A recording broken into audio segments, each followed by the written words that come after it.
কেমন আছো তোমরা সবাই? আশা করি সবাই খুব ভালো আছো। আমি এই ভিডিওটা অনেকদিন পর শুট করছি বিকজ কাজের জন্য ভীষণই বিজি ছিলাম এই কদিন। সো ফাইনালি যাই হোক আজকে স্যাটারডে। যতই কাজের চাপ থাকুক না কেন স্যাটারডে বা সানডেতে has to be something special. তো মেয়ের ইচ্ছে ছিল ভীষণ চিকেন খাবে। সো আজকে আমি বানাচ্ছি একটা স্পেশাল চিকেন, যেটার নাম আমি দিয়েছি ভাজা মশলা চিকেন। জানি না এটা অ্যাপ্রোপ্রিয়েট হবে কিনা, বাট এটা খুবই ইজি বানানো, খুব একটা বেশি তামঝাম নেই। সো বেসিক্যালি এখানে কিছুটা ভাজা মশলা আমরা তৈরি করে নেবো, যার জন্য কড়াইতে আমি কিছুটা শুকনো লঙ্কা, গোটা গরম মশলা, কিছুটা ধনে আর কিছুটা গোটা জিরে দিয়েছি এবং লাস্টের দিকে আমি কিছুটা সামান্য মৌরিও অ্যাড করেছি। আমার মনে হয়েছিল সেটা দিলে একটু আলাদা এক্সট্রা ফ্লেভার অ্যাড হবে। সো পুরো মশলাটাকে খুব ভালো করে ভেজে নিয়ে দেন সেটা আমরা মিক্সিতে বা শিলে গুঁড়ো করে নেবো ভালো করে। যদিও খুব একটা ফাইনলি গ্রাইন্ড করা দরকার নেই। সো আমি এখানে চিকেনটা খুব ভালো করে পরিষ্কার করে ধুয়ে নিয়েছি।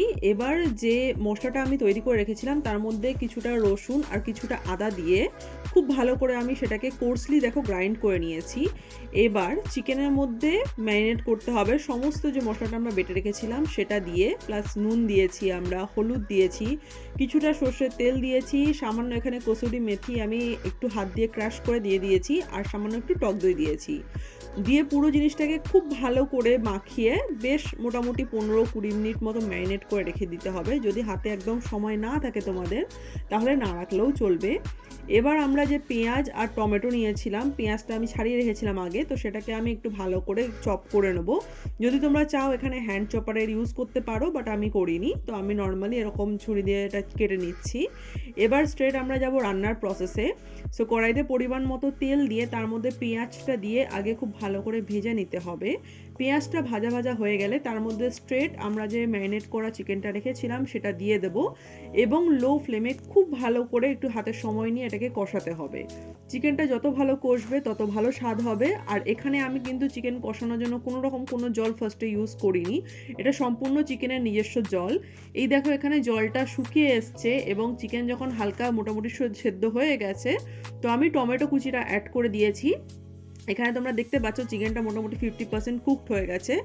এবার টমেটো কুচি দিয়ে খানিকক্ষণ নাড়াচাড়া করে দেন আমি সামান্য একটু জল অ্যাড করেছিলাম যাতে নিচটা লেগে না যায়। এবং যেহেতু এর মধ্যে আমরা টক দই, টমেটো সব কিছু অ্যাড করেছি, সো টকটাকে একটু ব্যালেন্স করার জন্য সামান্য একটু মিষ্টি দিয়েছি, দিয়ে ভালো করে কষিয়ে নিয়েছি এবং গা মাখা হলে তার মধ্যে কসুরি মেথি ছড়িয়ে সেটাকে আমরা নামিয়ে নিয়েছি। এবার দেখো আমি এখানে অলরেডি পরিবেশন করে দিয়েছি, সাথে আমি খানিকটা আলু ভাজা নিয়েছি কারণ টুকটুক আলু খেতে ভীষণ ভালোবাসে।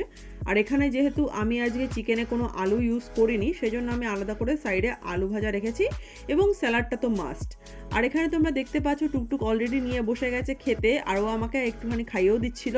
আর এখানে খেতে খেতে ল্যাপটপ অ্যাক্সেস করার জন্য বকাও খেয়েছে হালকা, বাট যাই হোক ও কিন্তু খুব ভালো করে তৃপ্তি করে পরিষ্কার করে খেয়েছে আজকে খাবারটা।